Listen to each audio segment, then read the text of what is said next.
What's up? So I just like to start this video by saying that this is not some scientific experiment. I did not go and ask 5,000 people what it is to be mature or like what is the key to respect. This is just from my personal experience, how I've lived and how I've noticed things. So yeah, not everything may be 100% true, but for the most part, I think it's pretty accurate. So let's start.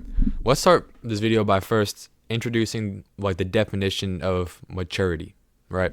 Because if we don't know what that is, and the rest of the video don't make sense. So let's say for this video that maturity means the ability to control yourself and respond to specific events like properly. And also, I guess this is like a side definition as well, just be able to talk about important subjects without making a joke out of it.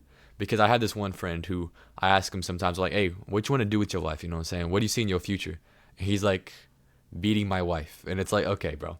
Like I asked him it like 5 times in a row, and he just says he wants to beat his wife. So it's like, if you can't have a talk like that, I don't think you're super mature, you know?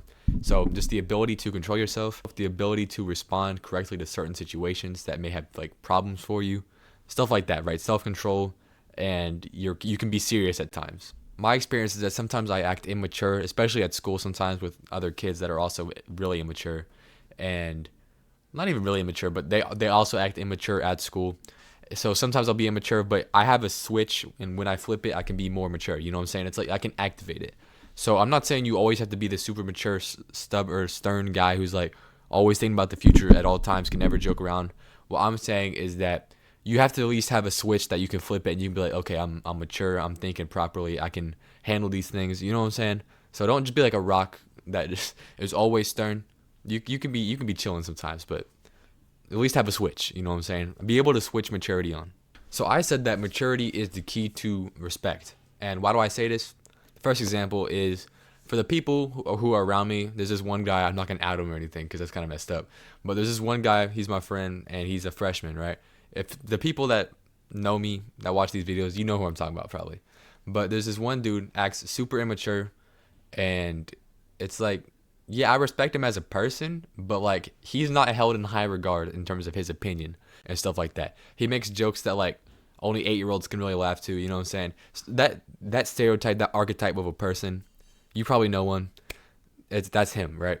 And there's nothing wrong with like being weird, or like not weird, but making a bad joke every once in a while. But when you're making immature jokes every single joke that you make, and you're just talking about crap that don't matter, you never say something important, you never say something serious.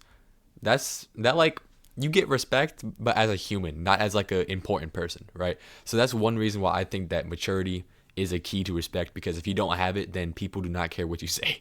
And also, the opposite is also true. I noticed that the people I respect more, who I see as more mature, I tend to respect their opinions more. I tend to listen to them more because I think they're more valuable as a person. That's not like no weird way of saying like that one other dude was invaluable, like he's like a commodity. I'm not saying that. I'm just saying that if I see this dude and he's really mature, he's really respectable. See what I'm saying? I accidentally just did it right there. Mature and respectable, I use them as the same thing because they kind of are. So if you want to be respected, if you want to be like this guy who is seen as more valuable, not in no weird way where like you make it your whole identity, I need to be as valuable as possible, but if you want to be seen as more valuable, more useful to others, then you got to be mature. You got to stop making those immature jokes. You got to stop talking about stuff that nobody cares about, that, or at least that doesn't matter for real. You know what I'm saying? Like insignificant stuff. Who cares about that? Don't talk about it all the time. Stop talking as much in general. Because if I hear this dude talking 24/7, I mean, it's not that it's immature, but I just get, it's like, bro, your words, I don't care about them as much as the other dude. You know what I'm saying? Start taking yourself more seriously. Start developing yourself. Start challenging yourself, because I think that when you do those things, they really build your character and they really build your maturity. Because I don't know, I just feel like the more character you have, like the more resilience, and just stuff like that, discipline, you seem to become more mature just because it's kind of like a byproduct. So yeah, start self-improvement, man. If you want to learn how to be saved, video here. If you want to learn how to start self-improvement, video here. If you want people to respect you, man, be mature. That's all I got. Thanks for watching. Praise God.